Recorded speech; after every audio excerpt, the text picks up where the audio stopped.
The story of Nonkululeko Nqulwana will move into a new home today. That's the person, the Gogo, 74-year-old Gogo, who's expected to move into a new home today.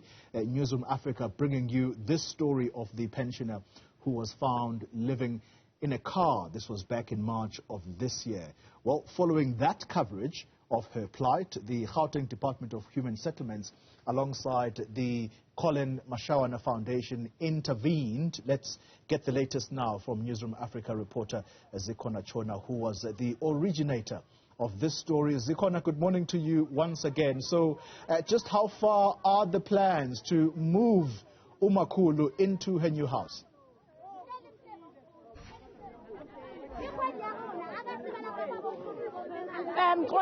So we arrived in Savanna City and the keys were ready and the ribbons ready to be cut by the Colin Mashawana Foundation to hand over the homes to two elderly people, one of them being Nonkululeko Nqulwana. But the community has come out to say they have also been on the housing waiting list for years. You understand that Nonkululeko Nqulwana applied for an RDP house in 1996, and today the Gauteng Department of Human Settlements was meant to hand over the house to her. It's here in Savanna City, but the community is angry. People have come out in numbers to say that this allocation will not happen. They've in fact blocked off the allocation, and the allocation of the houses, two houses to elderly people, has now been called off.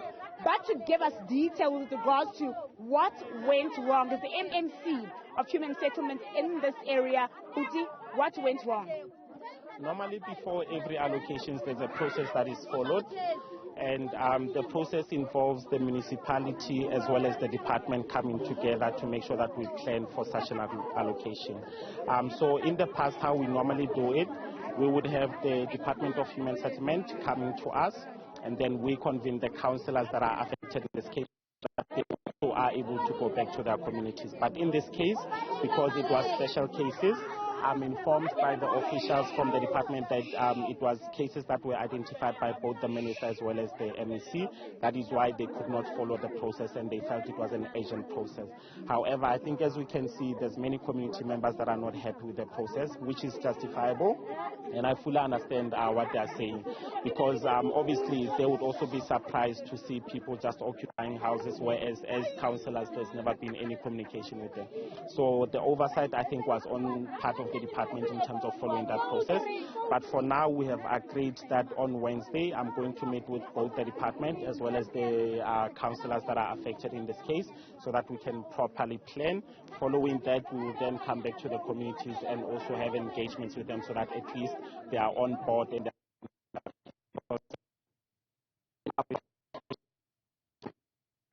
safety of the families cannot be guaranteed, especially if the communities are in arms like this. But can you guarantee us that there will be allocated houses? You said the houses were ready for them to be handed over the keys today. Can you guarantee that after today, these two pensioners will be given houses? Definitely, I can guarantee you that it will happen, but then we just have to obviously make sure the community is on board and they understand.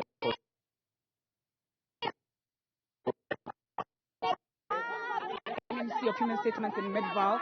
Makhulu, akwenzekanga namhlanje. Unjani? Wethukile. Hayi, ngiphatheke kakubi. Ngiphatheke kakubi kakhulu.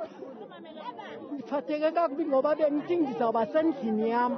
Nami ngibhalise ngo-96, kudala ndibhalisile. Uyabona? Kudala ndibhalisile, ngibhalise ngo-96. Ngicela ukuthi impela le nto ilungiswe ngoba sazi sizohlala ilungiswe. Yabo, ngibhalise ngo-96 nami. Ngiloko ngilindele indlu.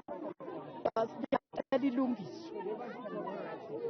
Umakhulu Nonkululeko Nqulwana, they're just pleading with authorities to resolve this issue. What they're saying, even if she were to move here, she's not sure if she'll be able to settle in here given how tense it is, saying that she also applied for a house in 1996 and has been on the waiting list.